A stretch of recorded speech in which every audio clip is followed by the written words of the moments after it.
बच्चों, विज्ञान भारती सेकेंड कक्षा 7 अभ्यास कार्य पुस्तिका की लेसन नंबर 7 को देखते हैं, जंतुओं में पोषण। तो देखिए, भोजन अंतर ग्रहण करने की विधियां।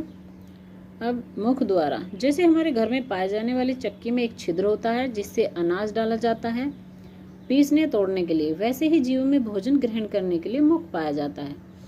अब ये प्रश्न फर्स्ट है, चित्र को देखकर स्तंभ का और खा को मिलान कीजिए। तो देखिए, यहाँ पर चित्र दिखाए गए हैं और इसमें दिखाया इन्होंने रोटी में कार्बोहाइड्रेट होता है, चावल में कार्बोहाइड्रेट होता है, दाल में प्रोटीन होता है, सब्जियों में विटामिन होते हैं, फल में विटामिन होते हैं और घी में वसा होती है। तो अब इन चित्रों के आधार पर हम स्तंभ का और खा को मिलाएंगे। तो देखिए, रोटी तथा चावल में क्या होता है, तो कार्बोहाइड्रेट होता है, इसको हम कार्बोहाइड्रेट से मिला देंगे। दाल में क्या होता है, दाल में प्रोटीन होता है, तो इसको प्रोटीन से मिला देंगे। फल तथा सब्जियों में क्या होते हैं, विटामिन होते हैं, इनको विटामिन से मिला देंगे। और घी में क्या होता है बच्चों, घी में वसा होती है, तो इसको वसा से मिला देंगे। नेक्स्ट है, रिक्त स्थान की पूर्ति कीजिएगा। तो देखिए, ये जो सबसे फर्स्ट 4 टीथ होते हैं, ये होते हैं कृंतक और इनका कार्य क्या होता है, काटना होता है। उसके बाद दोनों साइड में एक एक दांत होता है, उसको कहते हैं रदनक, उसका काम होता है फाड़ना। उसके बाद नेक्स्ट टू दोनों साइड 2 टीथ होते हैं, उनका नाम होता है अग्रचवर्णक और इसका काम होता है पीसना व चबाना। देखिए, यहाँ पर 2 दांत हैं। उसके बाद 3 दांत इधर और 3 दांत इधर, इनका नाम होता है चवर्णक और इनका काम होता है पीसना व चबाना। तो आपको समझ में आया अच्छे से। जो शुरू के 4 दांत होते हैं उनका नाम होता है कृंतक। उसके बाद जो एक एक दांत होता है उनके साइड में, उसका नाम होता है रदनक, उसका काम होता है फाड़ने का।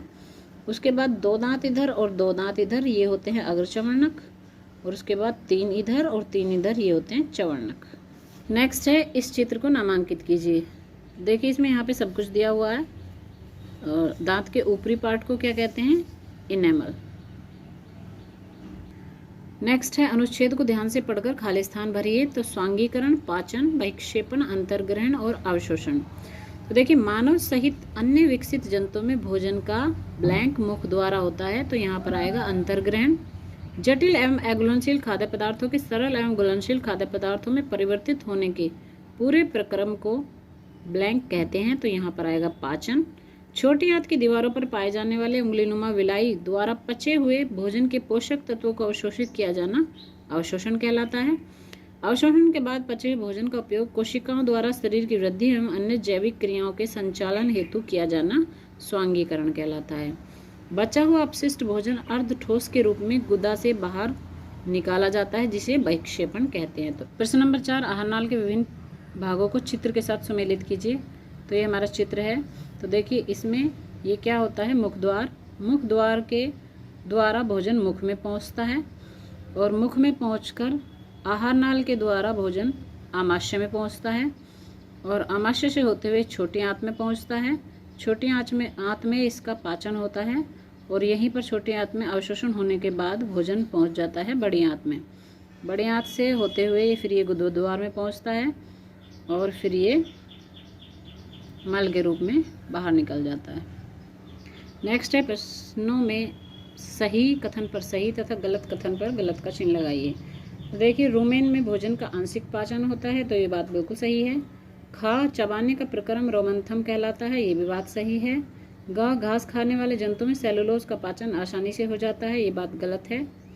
और शीकम छोटी आंत और बड़ी आंत के बीच में पाई जाती है, ये बात सही है। अंधनाल मनुष्य में पाई जाती है, ये बात गलत है।